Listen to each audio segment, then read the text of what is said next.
ఒక చిన్న పక్షి సంకల్పం వల్ల కిందున్న సముద్రుడు పైకి, పైనున్న విష్ణుమూర్తి కిందకి వచ్చాడట. మీకు తెలుసా? ఆ కథేంటో ఇప్పుడు తెలుసుకుందాం.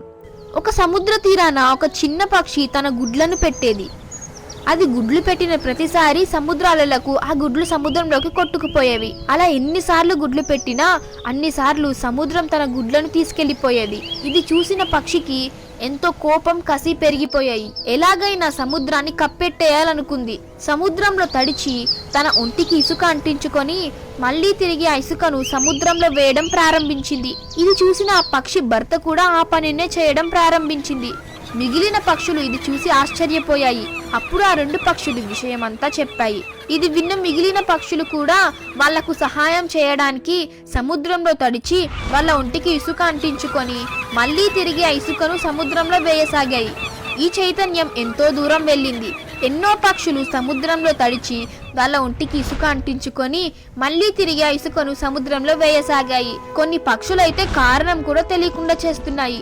అన్ని పక్షులు ఒకటిగా ఐకమత్యంగా చేరి తమ జాతి వాళ్లకు అన్యాయం జరిగిందని సముద్రాన్ని కప్పేయడానికి సిద్ధమయ్యాయి.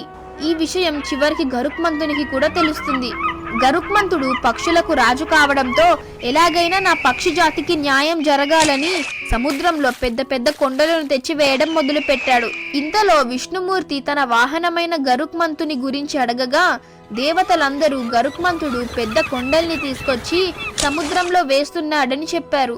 విష్ణుమూర్తి కూడా ఆశ్చర్యపోయి ఏం జరిగిందని భూమి మీదకి వచ్చాడు. గరుత్మంతుడిని ఏమైందని అడగగా నా పక్షి జాతికి అన్యాయం జరిగింది, అందుకే ఇలా కొండల్ని తెచ్చి సముద్రంలో వేస్తున్నా అన్నాడు. ఇది విన్న విష్ణుమూర్తికి అంతా అర్థమవుతుంది. వెంటనే సముద్రుడిని పిలిచి ఆ పక్షి గుడ్లన్నీ మళ్ళీ తిరిగి ఆ పక్షికి ఇచ్చేయమని కోరుతాడు.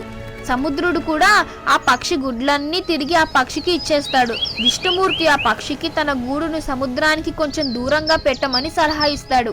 పక్షి కూడా సరేనన్నది. పక్షులన్నీ తమ జాతికి న్యాయం జరిగిందని ఎంతో సంతోషించాయి. సంకల్ప బలం ఎంతో గొప్పది. సంకల్పం ఉంటే దైవ బలం కూడా తోడ్పడుతుంది. ఆ సంకల్ప బలంతోనే ఈ చిన్న పక్షి కిందున్న సముద్రాన్ని పైకి, పైనున్న విష్ణుమూర్తిని కిందకి తెప్పించింది.